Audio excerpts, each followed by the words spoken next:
오늘 2016 대입에 대한 말씀 드릴 텐데, 사실 2016 대입을 전체 이야기하려면 시간이 좀 굉장히 많이 필요하긴 하겠죠. 그런데 그래도 좀 핵심적인 부분들, 그리고 수시에서 가장 중요하게 다뤄지는 전형들에 대한 부분들 말씀드리도록 하겠습니다. 자, 우선 대입에 대한 환경, 전형에 대한 부분들 먼저 말씀드릴게요. 여러분들 여기 이 표를 보시면 왜 처음부터 이렇게 어지러운 녀석을 이렇게 보여주냐 이렇게 생각하실 수 있을 것 같습니다. 한번 보시죠. 지금 만약에 가장 먼저 들어오는 문구 있잖아요. 그게 보통 내가 제일 관심 있는 녀석입니다. 어떤 게 먼저 들어오셨어요? 수시 들어오셨죠, 그렇죠? 당연합니다. 그런데 이게 수시라고 말씀하시고 그 다음 제가 여쭈고 싶은 게 뭐냐면, 이런 걸 이제 제가 정리해 드리는 게 제 일이라고 생각합니다.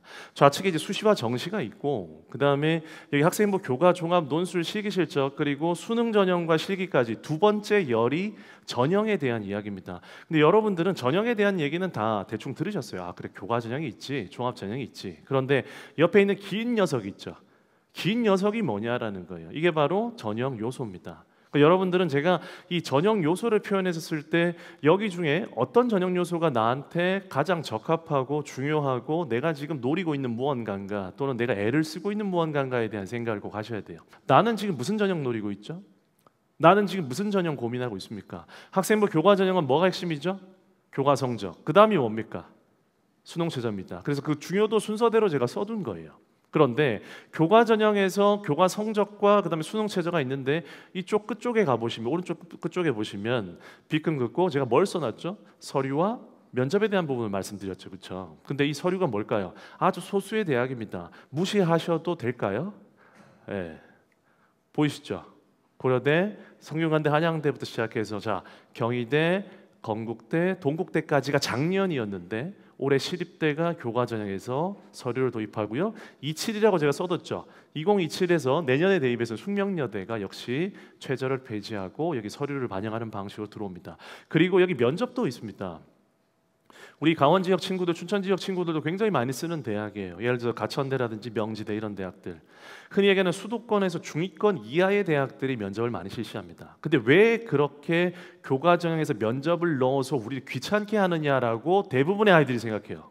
그런데 대학 입장에서 바라보고 또 우리 아이들 입장에서 생각해 보면, 아, 나는 성적이 좀 부족한데 교과 성적 이외에 다른 요소로 내가 이 대학을 갈 수 있을까라고 생각해 보면, 서류가 좀 좋아서 서류를 보완해서 서류를 통해서 흔히 얘기하는 선호대학에 지원하거나, 아니면 방금 말씀드렸던 것처럼 교과 성적 플러스 면접을 통해서 이 대학에 뼈를 묻겠습니다라는 방식으로 그 대학에 진학할 수도 있겠죠.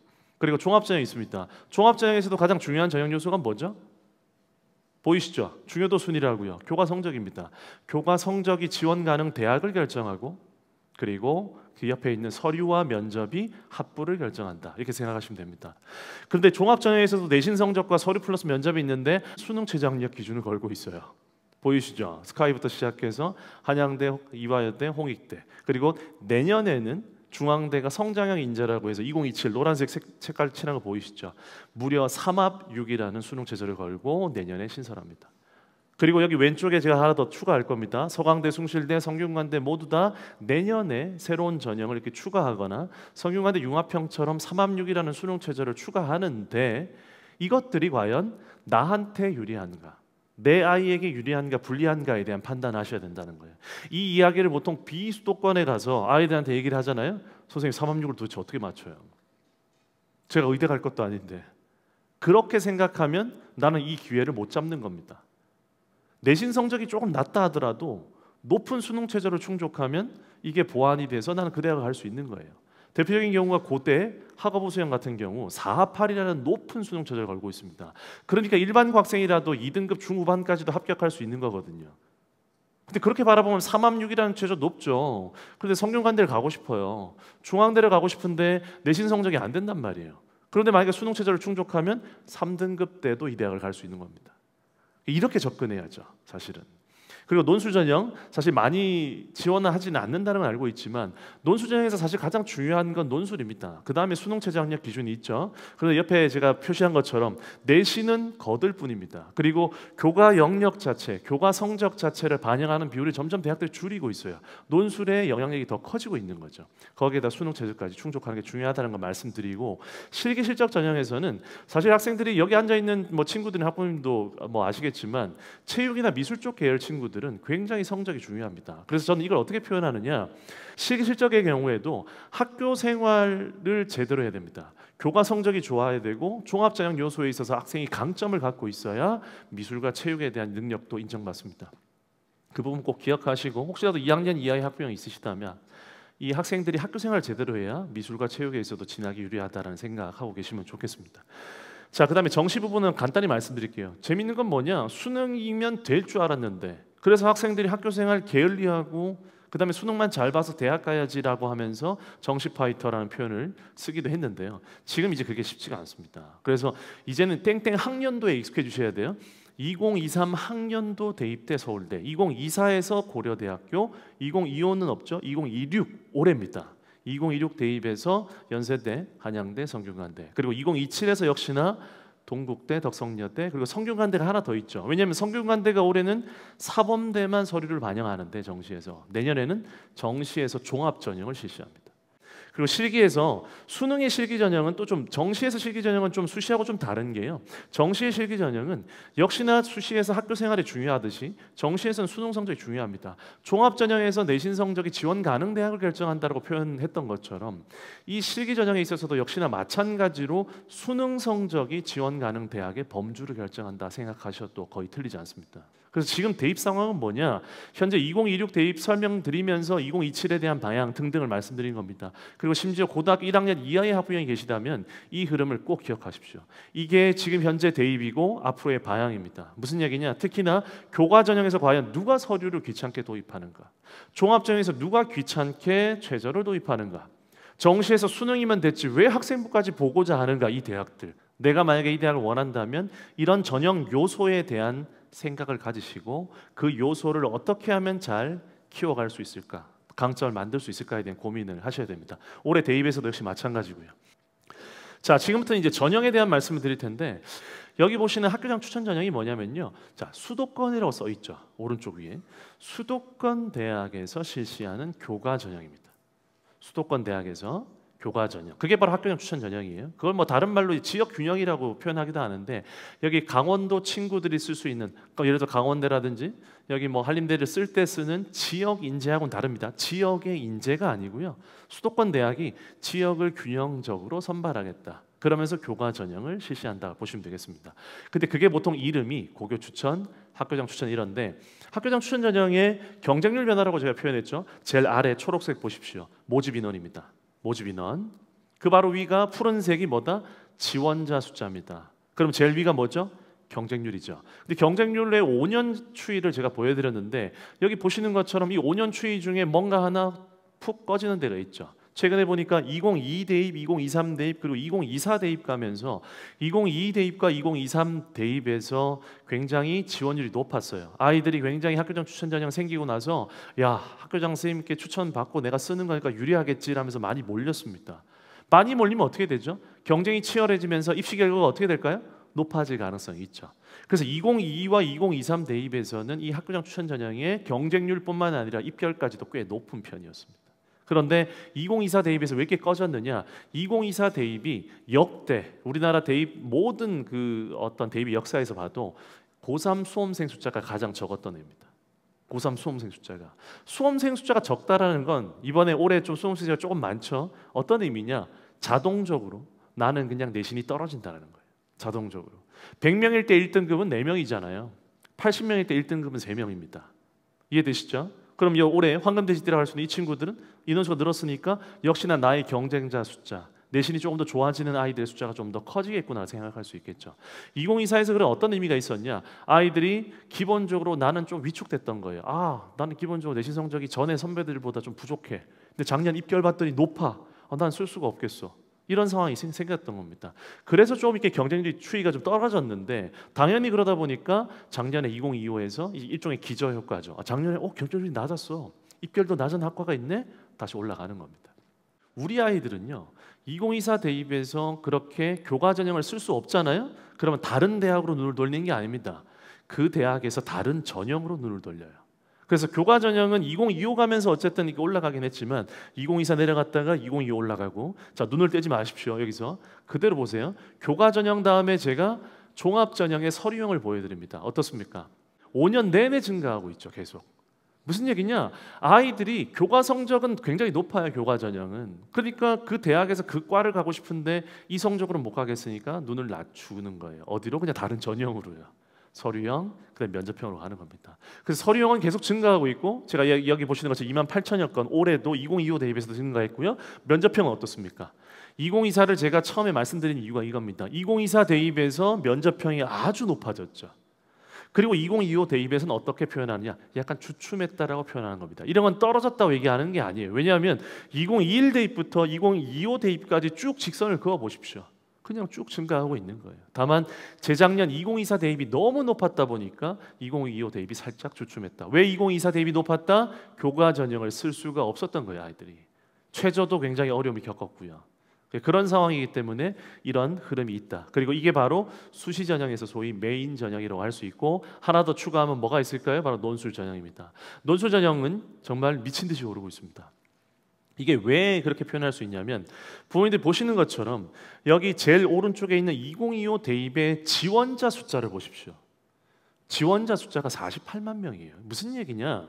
여러분 수시 몇 장 쓸 수 있죠? 6장 쓸 수 있잖아요. 플러스 알파. 물론 다른 대학 쓸 수 있습니다. 플러스 알파. 그런데 이 6장을 다 쓰느냐 아이들이? 그렇지 않습니다. 수시 지원자들의 평균 지원 건수를 보면 지금 최근에 통계들 보면 대충 한 4.7장에서 4.8장 정도가 돼요. 그럼 4.8장을 한 사람이 쓴다고 생각하면 이 48만 장의 논술 지원 건수는 뭘 뜻하느냐? 논술을 수도권 대학에만 지원하는 학생 숫자가 10만 명이라는 겁니다. 제가 말씀드리고 싶은 건 뭐냐? 결국 메인 전형이라고 할 수 있는 우리 수시 전형에서 교과 전형, 그다음에 종합의 서류형, 종합의 면접형, 그리고 논술형까지, 논술고사까지 이 가장 중요한 수시의 4개의 전형을 중심축으로 놓고 숫자 계산을 해보면 지원 건수가 어떻다? 올해만 는 게 아니라 2025 대입만 는 게 아니라 매해 늘다. 매해 늘고 있습니다. 제가 말씀드리고 싶은 건 이겁니다. 욕망은 사라지지 않는다. 다만 그 방향을 바꿀 뿐인데 올해도 욕망은 사라지지 않을 겁니다. 다만 이 방향이 2024 대입에서는 교과는 좀 덜 쓰고 종합적으로 좀 더 쏠렸고요. 작년에서는 면접형이 약간 주춤했습니다. 그럼 올해는 어떨까요? 아마 이 얘기 들으시면 다 집에 가고 싶으실 겁니다. 올해는 다 힘듭니다. 2026 대입에 대한 전망 전체적인 부분을 한 판으로 일단 말씀드릴게요. 보시는 것처럼 재학생의 증가부터 시작해서 그다음에 왜 사탐론 많이 들어보셨잖아요, 그렇죠? 그다음에 의대 원복, 그다음에 종합 전형의 교과라는 표현 이해되세요? 종합 전형에서 볼 수 있는 서류가 줄어들다 보니까 이제 대학 입장에서는 수상 아이들 경시대에 뭘 하는지 알 수도 없고요. 독서 활동 사항도 알 수 없습니다. 대신에 수업 중에 일어나는 또는 창의적 체험 활동 시간에 일어나는 독서 활동은 선생님이 기록해 주시면 보실 수가 있죠. 근데 어쨌든 대학이 볼 수 있는 기록의 양이 줄어들다 보니까 대학 입장에서 뭘 더 볼 수밖에 없을까요? 보이는 걸 더 볼 수밖에 없습니다. 그 보이는 게 뭡니까? 성적이고 교육 과정이고 나머지 기록들이 되는 겁니다. 그래서 나머지 기록의 중요성이 증가된 거지. 아 이제 뭐 학생부가 좀 뭐 느슨해진 거 아니야? 그렇게 생각하시면 안 된다는 겁니다. 그리고 재학생 증가부터 차례대로 말씀드리면 여기 왜 고3이 플러스 27,000이냐? 왼쪽 아래는 34,000이라더니 33,700, 800 이렇게 얘기해놓고 왜 그러냐? 이 33,000여 명의 증가라는 거는 실제로 고3 학생 전체라는 거고요. 이 중에서 실제로 수능을 안 보거나 입시에 관심 없는 친구들도 있잖아요. 그 친구들이 대략적으로 20% 남짓이 됩니다. 그래서 여기 44만 명의 학생들 중에서 실제로 작년보다 증가한 34,000여 명의 학생을 곱하기 80% 정도 하면 대략 27,000 전후가 나오는데 이게 제가 생각하는 올해 수능이 작년보다 늘어나는 재학생 숫자입니다. 그래서 분명히 작년보다는 올해 재학생이 늘긴 늘겠죠. 그런데 여러분들이 너무 그렇게 걱정하는 것처럼 와 5만 명 늘었대, 4만 몇천 명 늘었대, 그 정도는 아니라는 거예요. 그리고 여기 과탐, 사탐에 대한 이슈도 있는데요.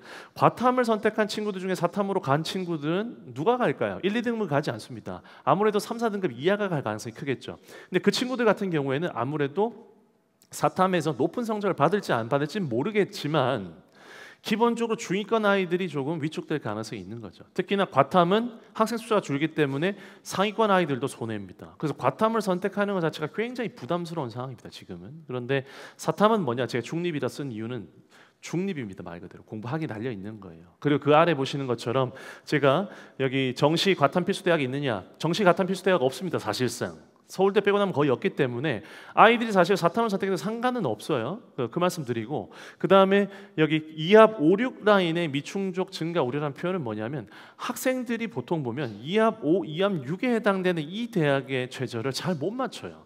그리고 잘 못 맞출 만한 애들이 거길 많이 씁니다, 보통은. 그래서 혹시라도 끝까지 수능 공부를 해서 아이가 여기 도달할 수 있으면 저는 올해 유리해질 수 있다. 그 부분 또 말씀드리고 싶고요.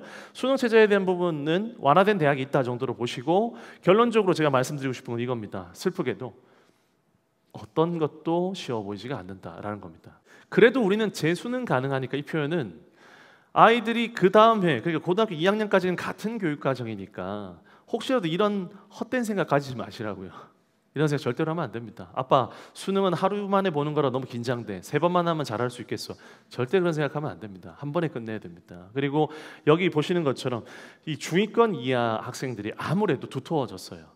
상위권 아이들은 어차피 작년이나 재작년이나 올해나 비슷합니다. 똑같아요. 입결이 더 이상 오르기도 쉽지가 않습니다. 그런데 중위권 학생들은 학생 숫자가 아무래도 조금 증가하다 보니까 작년에는 없었던 3등급 대 친구들, 4등급 대 친구들 숫자가 조금 늡니다.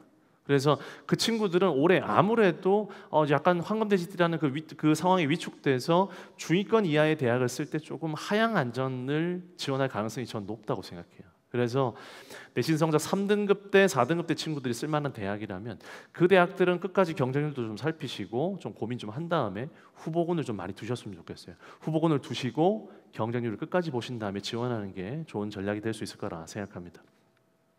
자, 지금부터 전형을 이제 조금씩 살펴보도록 하겠습니다. 첫 번째 논술 전형입니다. 논술 전형 지원 전략에서 간단하게 2가지만 말씀드리겠습니다. 일단 첫 번째는 논술 수능. 보통 아이들이 미래에 나만 믿어요. 논술 어차피 미래에 내가 쓸 거고 최소적으로 미래에 내가 맞출 거니까 일단 쓰고 그 다음에 봅니다. 그러면 안 되겠죠. 적어도 내가 전략적으로 봤을 때 괜찮게 쓸 수 있을 법한 대학도 좀 추리셔야 되는 거고, 그 추리는 방법은 뭐냐? 선행학습 영역평가 보고서를 통해서 유형을 파악하고 그 유형 파악한 상태에서 저는 가급적 3장 이하를 쓰기를 추천드립니다. 그리고 작년 논술을 출제하셨던 교수님들이 올해 모의 논술 출제하시고, 모의 논술 출제하셨던 교수님들은 반드시 올해 본 논술에 들어갑니다. 왜? 대학은 이 전형의 안정성을 위해서 그렇게 진행하거든요. 저 역시도 사실 논술 출제를 10년 넘게, 대학은 좀 바뀌긴 했지만 매해 들어가고 있는데, 최근에 교수님들이 기본적으로 가장 걱정하시는 부분은 교육과정을 벗어나면 안 된다는 부분과, 그 다음에 어쨌든 작년하고 또 너무 드라마틱하게 바꿔서 아이들, 수험생들을 혼란스럽게 만들지 않아야 된다는 그런 것들이 있습니다. 그리고 인문과 자연을 나눠서 말씀드리면, 인문은요 반드시 내가 모든 듣고 보는 것들을 반드시 내 생각과 내 말 그리고 내 글로 표현하는 연습을 해야 됩니다. 오늘 강의를 끝나고 나서도요, 인문계열 학생이라면 오늘 강의 요약 좀 해볼까? 초반부에는 전반적인 입시 내용 얘기했고 숫자 얘기하더라. 그 다음에 전형에 대해서 각각 얘기하더라. 라고는 내 말로 요약할 수 있어야 되는 거예요. 그리고 그 다음에 거기서 핵심은 뭐더라. 그런 것들을 좀 습관화돼야 그 다음에 인문계열 좀 논술 잘할 수가 있고, 채점 기준이 굉장히 중요합니다. 채점 기준을 보고 문항에서 요구하는 바가 뭔지를 정확하게 구분해서 그리고 연습하는 게 굉장히 중요합니다. 그걸 할 수 있으면 높은 점수를 받을 수 있다는 거 말씀드리고, 이제 자연입니다. 자연은 굉장히 심플하죠. 수학입니다. 그냥 수학이에요. 그리고 이 수학을 내가 답을 맞힌다는 게 아니라 과정까지 정확하게 할 수 있어야 되기 때문에 내가 누군가에게 설명을 할 수 있나라는 그 부분까지 내가 어느 정도 도달해야 논술에서 유리하다는 부분 말씀드리고요. 자, 이제 학교장 추천 전형이 교과 전형입니다. 교과 전형은 수시의 기준점이고요. 입결과 충원율이 높은 편입니다. 왜냐? 성적이 높거든요. 이 친구들이 교과 전형 여기 쓴 다음에 종합 전형을 더 위로 씁니다. 그러다 보니까 아무래도 추가 합격으로 갈 가능성이 높고, 경쟁률이 그래서 교과 전형에서 만약에 5대1, 6대1 이하가 나온다. 그러면 굉장히 성적이 떨어질 가능성이 높습니다. 그래서 과감하게 그런 전형이 보인다면 도전할 필요가 있고요. 그 다음에 서류 반영 대학이 확대됐고 시립대 내 숙명여대가 있습니다. 종합 전형에 비해 서류 영향이 좀 낮은 편입니다. 종합 전형에 비해서 서류 영향이 낮다는 표현은 뭐 때문에 말씀드리냐? 어쨌든 교과 전형임에도 불구하고 서류를 반영하는 대학이 많이 있어요. 아까 처음에 보여드렸죠. 근데 거기에서 서류의 영향이 높은 대학은 딱 하나입니다. 동국대입니다. 나머지는 서류 영향이 그렇게 크지 않다. 제발 교과 전형 쓸 때 서류 때문에 위축돼서 못 쓰겠다 이런 생각은 하지 않으셔도 됩니다. 그 다음에 수능 최저 충족할 수 있어야 선택권이 확대된다라는 거고, 이게 굉장히 무서운 말이죠. 그런 표현 씁니다. 수능 성적은 고통스럽겠지만 바꿀 수 있어. 근데 교과 성적은 절대 바꿀 수 없습니다. 한 번 받은 교과 성적은. 이게 굉장히 무서운 거예요. 지금 이미 교과 성적은 정리가 됐죠. 그 성적을 가지고 어떤 식으로 활용해야 될지에 대한 부분들 고민을 계속 하셔야 될 것 같습니다. 자, 이제 마지막 종합전형에 대한 부분 말씀드리겠습니다. 여기 보시는 것처럼 대학을 이제 최선호 대학을 일단 먼저 가져올 수밖에 없는데, 서울대, 연세대, 고려대 보시면 고려대는 왜 하나를 저쪽으로 넣었을까요? 왼쪽 끝으로 서류형입니다. 왼쪽에 있는 건 서류형, 그다음에 오른쪽에 있는 건 면접형이죠. 그래서 서울대를 먼저 볼게요. 서울대 지역균형 509명 선발에 플러스 3, 작년보다 3명이 늘었고요. 그 다음에 아래 괄호 3이 보이시죠? 1단계 3배수, 그 다음에 면접 30%다, 이 얘기입니다. 이해되시죠? 종합전형이니까 당연히 1단계는 그냥 서류 100%라 보셔도 됩니다. 서울대 일반 전형은 1515명에 플러스 16명, 1단계 2배수, 면접 구술 50%가 되겠고요. 연세대 역시 활동 우수형 국제형이 있고, 고려대 학업 우수형 계열적 합형이 있습니다. 근데 이 전형들이 왜 두 개도 있고 어떤 대학은 하나가 있고 왜 그럴까? 대학들이 이 전형을 통해서 뽑고 싶어하는 유형, 스타일이 다르기 때문에 그렇습니다. 색깔이 다르죠. 지역균형은 주황색, 서울대 일반 전형은 파란색인 이유는 뭐냐? 주황색은 수능 최저가 있습니다. 서울대 3합7, 탐구 2과목입니다. 근데 일반 전형은 최저가 없습니다. 그래서 보통 우리 일반고 아이들 기준으로 생각해 보면은 아무래도 직윤의 전력을 다하고, 그 다음에 전교 1, 2등이 안 돼서 추천을 못 받았다면 그 이하의 학생들은 일반 전형에 문을 두드리는 경우들이 굉장히 많이 있고, 실제로 일반 전형으로도 학생들이 많이 진학을 합니다. 그리고 연세대는 둘 전형 모두 수능 최저가 있는데 왜 국제형이 오른쪽으로 갈수록 희미해지느냐? 국제형에는 국내고와 해외고가 있는데 해외고 아이들은 수능 최저가 없잖아요. 수능을 못 봤으니까. 해외고 아이들은 수능 최저가 없다는 의미입니다. 그리고 연대는요, 활동 우수형을 최근 한 3년째 계속 증가시키고 있습니다. 그 대학의 방향 자체가 활동 우수형을 통해서 많은 아이들 선발하겠다고 생각하고 있다라는 거. 그다음에 고려대는 왼쪽은 학업 우수형 최저가 있고 오른쪽 계열적 합형은 최저가 없습니다. 솔직히 말씀드리면 일반고 학생들 기준으로 봤을 때는 이 계열적 합형을 쓰기가 매우 부담스럽습니다. 매우. 왜냐하면 면접 자체가 세기 때문에 그렇고요. 그렇다면 학생은 학업 우수형 쓰기는 건 부담이 없느냐? 학업 우수형은 매우 부담스럽습니다. 왜? 최저가 4합 8이니까요. 그래서 보통 일반고 아이들은 여기에 표시되어 있지 않지만 교과 전형과 종합 전형을 함께 고민합니다. 그때 내가 맞출 수 있는 최저도 고민하고 그 다음에 서류까지 같이 고민할 텐데, 종합 전형에서 가장 중요한 포인트는 뭐냐? 바로 우리 선배들의 입결입니다. 다시 말씀드릴게요. 제가 이런 표를 전체로 보여드리는 이유는 뭐냐? 어떤 대학을 지원하든 내가 그 대학을 지원할 만한 아이들이 함께 지원할 만한 대학 그룹들을 모아놓고 같이 고민하셔야 되고, 나중에 원서를 쓸 때도 반드시 같이 보셔야 됩니다. 그래서 이 대학을 쓸 때도 성균관대 같은 경우 보시면 융합형과 탐구형이 있었을 때 탐구형의 인원이 굉장히 많이 줄었죠. 198명. 그런데 옆에 바로 뭐가 있죠? 신설 전형이 있잖아요. 아, 이걸 덜어서 저쪽으로 보냈구나 라고 생각을 하실 수가 있는데 그게 아니고요. 이 전형은 뭐냐면요, 탐구형 안에 실제로 서류 100%라고 지금까지 해놓고도 면접을 실시했던 학과들이 있습니다. 의예과라든지 사범대, 스포츠과학 이런 학과들이 몇 개 있었거든요. 그 학과들을 자유전공 포함해서 그냥 따로 떼낸 겁니다. 그래서 탐구형이 그다음에 성균인재를 낳았다. 이건 뭐 새로 신설한 게 아닙니다.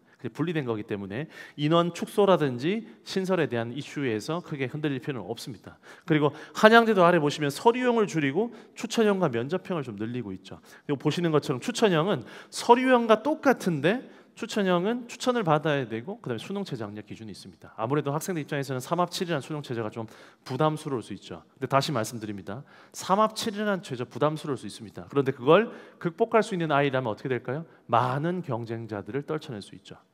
그래서 제발, 지금 3학년 학부형이 많으시겠지만 앞으로 남아있는 시간 동안 한두 과목에 대한 최저는 충분히 더 도전할 수 있습니다. 그리고 2학년 이하의 학부형님이라면 꼭 수능 최저에 대한 걸 너무 두려워하지 마십시오. 제발. 하면 됩니다. 안 해서 안 되는 거예요.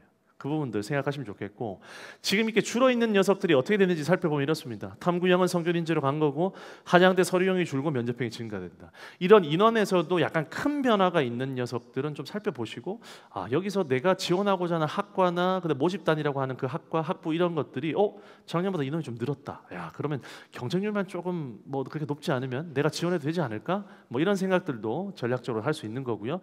자, 이제 무조건까지 말씀드리고 이제 정리 좀 해보겠습니다. 학생부 종합전형 실시 서울시 대학들 중에 작년에 이제 건국대가 왼쪽은 그냥 학과 모집이고요. 오른쪽은 보시는 것처럼 무전공, 전공 자율 선택제 학과입니다. 무전공 선택이 차이점이 뭐냐? 왼쪽은 진로 역량을 40%를 보는데 이 무전공은 이제 성장 역량이라서 50% 둡니다. 이런 표현들을 보면 도대체 이게 어쩌라는 거야? 도대체 이게 무슨 말이야? 이게 되게 고민이 많으실 거예요. 그래서 제가 조금 더 심플하게 보여드리겠습니다. 실제로 무전공 이 전형 같은 경우에는 뭘 해야 될지 몰라서 지원하는 아이들이 굉장히 많아요. 이게 무슨 얘기냐면 나는 도대체 이것저것 해봤는데 그 중에 무엇이 나한테 더 잘 어울리는지 아직도 고민이 돼. 그러다 보니까 중구난방인 아이들이 서류에 있어서든 나의 어떤 생각조차도 정리가 안 된 아이들이 작년에 굉장히 많이 썼습니다. 그런데 진짜 대학이 하고 싶은 얘기는 뭐냐? 그리고 무전공의 진짜 취지는 뭐냐? 이거라는 거예요. 하고 싶은 게 많아서 1학년 때는 이쪽을 굉장히 집중했었는데 2학년 됐더니 이쪽이 더 좋아. 3학년 때 이쪽이 더 좋아. 대신에 그걸 할 때 어떻게 했다고요? 굉장히 열심히 했던 거죠. 그 부분들이 있다라는 거 말씀드리고요. 진짜 제가 말씀드리고 싶은 건 뭐냐? 바로 선명해야 한다는 겁니다. 선명해야 된다. 선명해야 됩니다. 이건 어떤 의미냐? 이것 찔끔 저것 찔끔 그런 개념이 아니에요. 내가 어떤 부분에 장점이 있어야 됩니다. 왜 그러냐? 여러분들 잘 모르겠지만 여러분 여기 앉아 있는 학생들도 그렇고 댁에 있는 지금 뭐 공부를 하고 있는 그 학생들 생각해 보면 그 친구들은 모르겠지만 사실은 그 친구들이 어느 대학 쓸지는 다 정해져 있어요. 지금 다 정해져 있습니다. 지금 아직 잘 몰라서 그렇지. 그래서 그 아이들이 전국에 있는 아이들이 다 같이 모이면 어떻게 되느냐? 비슷해요. 내가 A 대학 B 전형으로 C 학과를 쓰면요, 거기 쓰는 아이들은 다 비슷해요. 그러면 어떤 아이가 붙을까요? 조금이라도 선명한 아이가 붙는 겁니다. 그 부분도 기억하시면 좋겠고요. 자, 정리해 보겠습니다. 종합전형에 있어서 성적이 지원 가능 대학을 결정하고 그 다음에 활동이나 면접이 합부를 결정한다는 거 말씀드립니다. 그리고 우리 학교 입결에 대한 이해가 필수예요. 굉장히 중요합니다. 그리고 지금 방학 이 시기 동안에도 무언가를 정리하고 조금 더 서류를 추가하려고 고민하는 학생들이 많을 텐데 그 학생들이 명심해야 될 단 한 가지가 바로 이겁니다. 지금 내가 부족한 부분을 채우려고 하지 마십시오. 내가 갖고 있는 강점을 더 강하게 만들려고 고민하셔야 돼요. 지금은 그것 이외에 생각하시면 안 됩니다. 내가 어떤 부분이 됐든 학업 역량이 됐든 진로 역량이 됐든 공동체 역량이 됐든 그 부분에서 내가 강점을 갖고 있는 게 조금이라도 보인다면 그걸 더 강화하기 위해서 노력하는 시간이 되어야 합니다. 그리고 무전공 두 가지 함께 묶어서 말씀드리면 방금 얼핏 말씀드렸지만 실제로 무전공 전공 자율 선택제 이 모집 단위는 그게 교과 전형이 됐든 종합 전형이 됐든 평균 성적 선 이상은 나올 가능성이 높습니다. 최상위과의 성적까지는 아니라도 적어도 평균선, 이 대학의 입결이 이렇게 있다면 평균선, 중간선 정도는 충분히 나오는 성적이 나올 가능성이 높기 때문에 작년 입결도 그렇고요. 그래서 학생들이 보통 이 대학보다는 조금 더 상위 대학을 쓰는 학생들이 안정선으로 쓸 가능성이 좀 높다라는 거. 그래서 내가 이것저것 좀 어설프다 보니까 차라리 무전공으로 도전해봐야지 이건 그렇게 좋은 전략은 아니라는 부분 말씀드립니다. 마지막 이벤트는 학생들한테 특히나 얘기하고 싶은데 이렇게 해석할 수 있습니다. 준비 실패하는 것은 실패를 준비하는 것이다. 그런데 저는 이 단어를 좋아하지 않기 때문에 여러분들 그렇잖아요. 이 리모컨도 이렇게 바닥에 이렇게 됐었을 때 저는 이 바닥에 붙었구나라고 얘기합니다. 이 단어 쓰지 마시고 이 단어 쓰셨으면 좋겠습니다. 준비를 성공하는 것은 성공을 준비하는 것이다. 준비 꼭 성공하셔서 올해 입시에서 꼭 성공하시기 바라겠습니다. 지금까지 EBS 입시정보 김지석이었습니다. 감사합니다.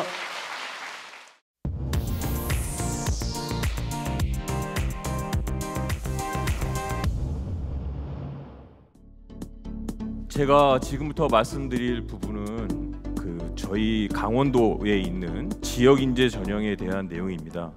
이 지역인재 전형은 일명 지방대 육성법에 의해서 수도권의 집중화 현상을 방지하고 지역의 균형된 인재를 선발하기 위해서 시행되는 제도입니다.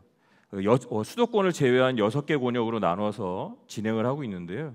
저희는 강원권에 해당합니다. 저희 강원권에 해당하는 학생들은 어떻게 지역인재 전형을 지원하느냐 하면 고등학교 입학일부터 졸업일까지 강원도에 있는 학교에서 재학을 하면 지원을 할 수가 있습니다. 보통 이 지역인재 전형을 하게 되면 보통 일반 전형과는 좀 합격선이나 경쟁률이 조금 낮습니다. 또 의료, 보건 계열은 의무 선발 비율이 강원과 제주는 20에서 15%로 고정되어 있습니다. 그다음에 최저 학력 기준은 좀 완화되어 있습니다.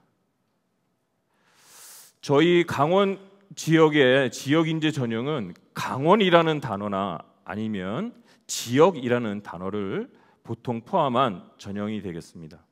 그래서 여기 보시면 금년도에 요 춘천, 강원대학교 춘천, 그 다음에 삼척 도계, 그 다음에 통합돼서 원주 강릉까지 총 지역 인재로 선발한 인원이 1,021명입니다. 그 다음에 나머지 7개 대학에 해당하는 인원까지 전부 다 포함하면 2,140명이 되겠습니다. 이렇게 많은 인원들을 저희가 지역 인재 전형이라고 해서 선발을 하고 있습니다. 제가 말씀드릴 수 있는 건 이제 지금부터 각 대학별로 금년도에 변화되는 사항과 거기에 맞춰서 입시 결과들을 어떻게 좀 바라보시면 좋을지 말씀을 좀 드리겠습니다. 저희가 강원대학교에 총 뽑는 인원이 춘천 캠퍼스에는 3,316명을 뽑습니다. 그런데 올해 좀 주의하실 사항이 있습니다. 작년까지는 캠퍼스가 강원대, 도계, 삼척 이렇게 분리가 돼 있어도 각각의 전형에 대해서 그 지원을 해도 전혀 문제가 되지 않았습니다. 하지만 금년도부터는 춘천과 도계, 삼척을 하나의 캠퍼스로 보고 있습니다.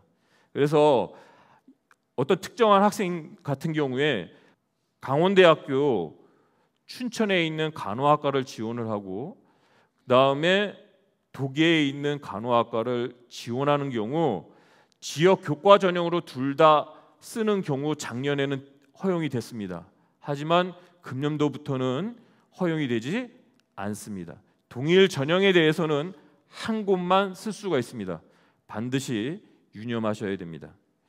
그 다음에 올해는 통합 강원대학교의 원년이기 때문에 춘천, 도계, 삼척 여기는 하나로 보고 그 다음에 원주, 강릉은 별개로 봅니다. 그래서 동일한 전형이 아니다. 다른 전형이라고 생각하셔도 좋을 것 같습니다. 강원대학교 춘천부터 모집 인원이라든지 이런 것들을 보시면 뭐 지역 인재 전형, 지역 교과 전형 이런 것들과 이쪽에 종합 전형으로 이렇게 뽑는 이런 전형들이 좀 있습니다. 이런 것들을 좀 한번 좀 잘 봐주시면 좋을 것 같고요. 저희가 명칭이 좀 바뀌었습니다. 강원대학교가 여기에 있는 것처럼 예전에 미래인재 전형 1, 미래인재 전형 2 이렇게 했던 전형들을 이제 앞으로는 원 전형은 서류 전형, 미래인재 서류 전형으로 그 다음에 인재 전형 2를 미래인재 면접 전형으로 이렇게 명칭을 바꿨습니다. 그 다음에 지역 인재 전형을 갖다가 지역 인재 면접 전형이라고 이름을 바꿨습니다. 이것은 의대에 해당하는 내용입니다. 그 다음에 저희가 계속 지역 인재 전형이라고 했던 전형은 지역 교과 전형으로 명칭을 통일했습니다. 그래서 강원대학교 춘천, 도계, 삼척, 그 다음에 원주, 강릉 여기를 다 동일하게 명칭을 통일을 했습니다. 강원대학교에서는 학생부 종합전형으로 지원하는 학생들에게 문호가 좀 닫혀 있는 부분이 있었습니다. 특히 검정고시 출신자들에게는 지원을 허락하지 않았으나 2026학년 내년부터는 검정고시 출신자도 학생부 종합전형에 지원할 수 있습니다. 그 다음에 저희가 자유전공학부가 있는데 자유전공학부에서 보시면 다른 데와 다르게 학생부 종합전형에서 학업 역량, 진로 역량, 공동체 역량 이 세 가지 영역으로 저희가 평가를 받는데 자유전공학부는 학업 역량, 자기 주도 역량, 그 다음에 공동체 역량으로서 진로 역량 대신에 자기 주도 역량으로 선발을 하게 됩니다. 그러니까 이 부분도 변화되는 상황에 맞춰서 거기에 학교생활기록부의 내용을 잘 보시고 지원하시면 좋을 것 같습니다. 학생부의 성적하는 반영 방법에서 진로 선택 과목에 예전에 B를 3등급, C를 6등급으로 했었는데 금년도는 2026학년도부터는 B를 2등급, C를 4등급으로 변환했기 때문에 저희가 학생들이 그 환산 점수, 학생부 교과 점수는 등급으로 학생들을 선발하지 않습니다.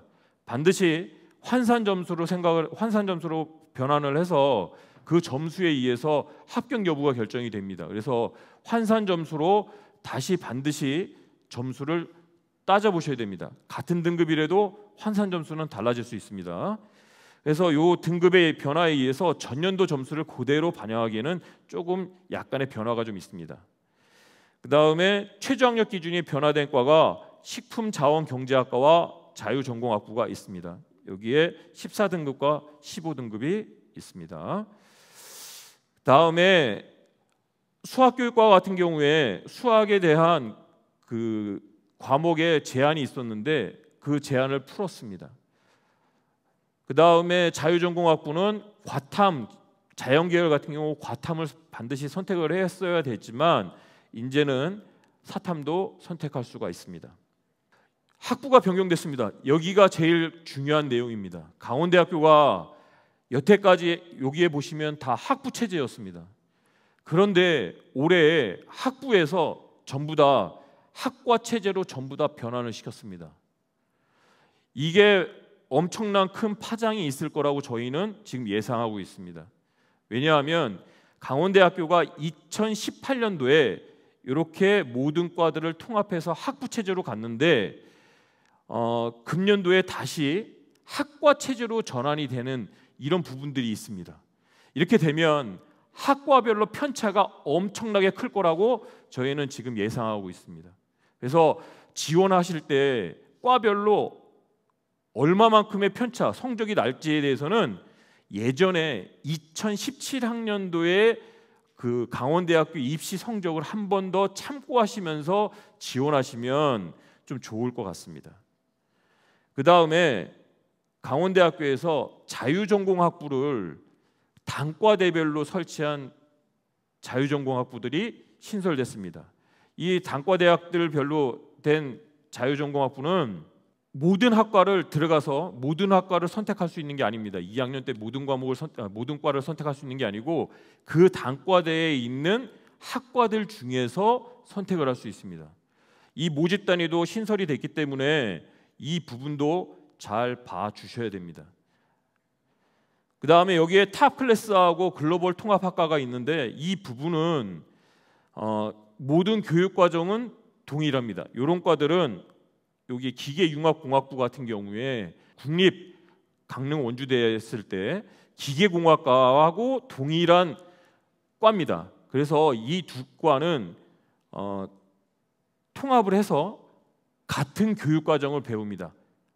단 캠퍼스 간의 이동은 시키지 않습니다. 그러니까 이런 부분도 잘 보시고 지원하셔야 됩니다.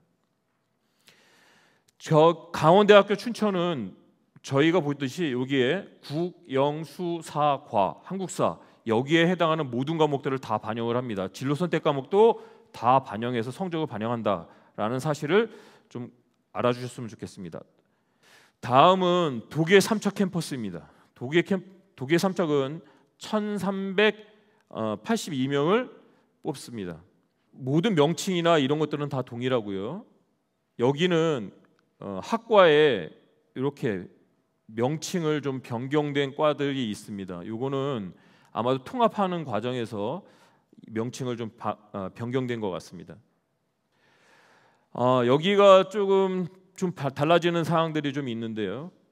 강원대학교 원주 그 다음에 강릉 캠퍼스에 해당하는 부분들인데요. 여기에 해당하는 내용 중에서 이렇게 작년에 해람 인재라든지 지역 인재 전형 같은 것들은 미래 인재 서류 전형이나 미래 인재 면접 전형 같은 것으로 명칭을 변경하였습니다. 그 다음에 해람 교과, 지역 교과 이런 것들은 지역 교과 전형, 일반 교과 전형이라고 이렇게 명칭을 변경하게 되었습니다. 강원대학교 강릉 원주 캠퍼스에 치의회가 그 최저학력 기준을 변경을 했습니다. 아마도 최저학력 기준이 변경되면 최저 통과율이 달라질 거라고 생각이 합니다. 작년까지는 수학에 대한 기준이 있었는데 수학에 대한 기준을 폐지했습니다. 그 다음에 탐구를 2과목을 반영을 했었는데 탐구를 1과목으로 줄였습니다. 그렇게 되면 최저 통과율은 더 높아질 것이고 인문계 학생들도 치의학과를 지원할 수 있습니다.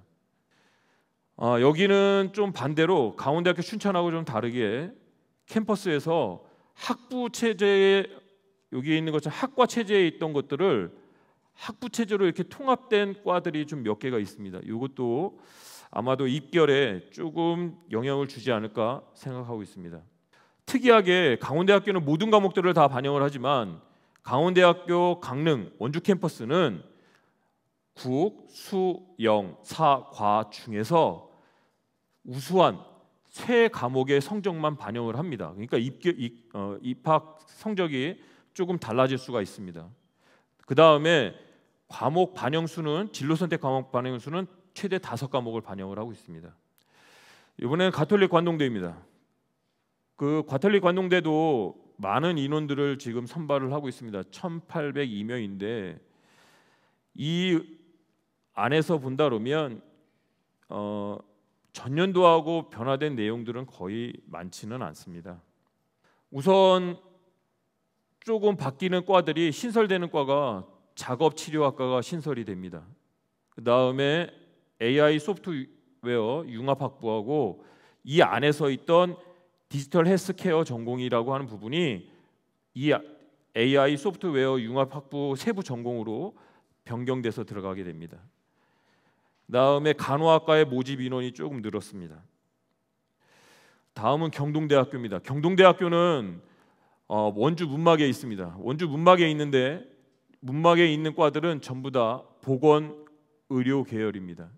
근데 이 의료 계열 중에서 저희가 조금 유심히 봐야 되는 것은 작년까지 뽑았던 안경공학과가 폐지가 됐습니다. 그다음에 교과 성적을 반영을 하는데 3학년 1학기까지 반영을 합니다. 그런데 문제는 경동대학교가 저희가 학생들이 지원을 했을 때 경동대는 전부 다 학생부 교과 전형에 환산 점수를 쓰는데 모든 과목을 다 했을 때 교과의 평균 등급을 반영을 합니다. 예를 들어서 평균 등급이 3.1인 학생과 3.9인 학생이 있다라고 한다면 이 학생은 동일한 환산 점수를 주게 됩니다. 그래서 다 동일하게 888점을 다 주게 됩니다. 그런 점들을 좀 참고해 주시면 좋을 것 같습니다. 다음은 상지대입니다. 상지대학교에 있는 이 대학들을 보시면 이렇게 많은 인원들이 여기도 1,595명을 뽑고 있습니다. 작년과 변화된 내용들은 없지만 최저도 거의 변화가 없습니다. 그런데 이 대학은 좀 특이한 게 학기별로 국영수 사과에 해당하는 것 중에서 학기별로 꼭 2과목씩만 반영을 하고 있습니다. 그래서 총 몇 개냐 10과목만 반영을 합니다. 그래서 그 안에 진로 선택 과목은 최대 3과목까지 반영을 하고 있습니다. 연세대 미래는 금년도에 좀 변경된 것들이 좀 몇 가지가 있습니다. 이 부분들을 조금 잘 보셨다가 학생들이 좀 지원을 했으면 좋겠습니다. 먼저 교과 우수자 전형이었던 작년까지 교과 우수자 전형으로 뽑았던 전형을 2가지로 분리했습니다. 올해는 추천형이 있고요. 추천형. 그다음에 일반형이 있습니다. 우선 추천형 같은 경우에는 최저 학력 기준은 의대만 있습니다. 나머지는 전부 다 교과 성적 100%를 가지고 선발을 하고 2단계에서 면접을 가지고 20% 반영을 해서 선발을 하는데 이거는 의대만입니다. 나머지 학과는 다 교과 100입니다. 그 다음에 일반형 같은 경우에는 교과 100으로 하는데 최저 학력 기준이 있습니다. 최저 학력 기준은 2합 7이면서 계열마다 국수 등급이 1등급이다, 2등급이다, 이렇게 등급이 있습니다. 그 부분들은 좀 확인하셔야 됩니다.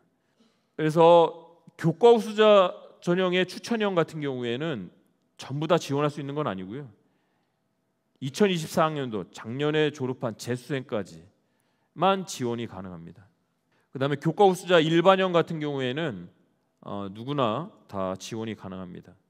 연세대 미래 의대에 최저가 변경됐는데 여기에 보시면 작년까지는 국수, 영, 과탐 따로따로 봤습니다. 그리고 4개 등급합이 6등급이었는데 그리고 영어는 2등급, 한국사는 4등급이었습니다. 이 조건을 풀었습니다. 그래서 여기에 보시면 국수영, 과탐 2과목 평균, 그다음에 수학을 포함해서 세계합 5등급입니다. 그러니까 이렇게 되면 아까 제가 말씀드렸지만 시뮬레이션 돌렸을 때 3배 정도, 작년에 합격자의 최저학력 기준을 만족하는 학생의 3배 정도 늘어난다라고 보시면 좋을 것 같습니다. 연세대 미래는 여태까지는 올해부터 뭘 하냐면 학교생활 우수자 전형의 면접 방식이 현장에서 비대면 녹화 면접 방식으로 바꾸게 되고, 의대 같은 경우에는 현장 대면 면접으로 바꾸게 됩니다. 이 부분도 참고하시면 좋을 것 같습니다. 그 다음에 논술 우수자 의예과가 확률과 통계까지 시험 범위에 들어오게 됐습니다. 이 점도 참고해 주시면 좋을 것 같습니다. 연세대 미래 같은 경우는 저희가 교과 성적 반영을 하는데 의대를 빼놓고 전 모집대는 위해서 여기에 보시면 추천형 같은 경우에는 전 과목을 다 반영을 합니다. 국수, 영사, 과 전 과목을 다 반영을 하고요. 교과 우수 일반형 같은 경우에는 상위 10과목만 반영을 합니다.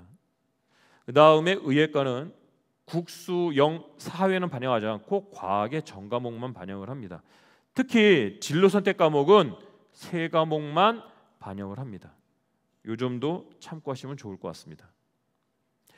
다음 춘천교대입니다. 춘천교대에 여기에 보시면 저희 강원 지역 인재 전형에 해당하는 강원 교육 인재 전형을 60명을 선발하고 있습니다.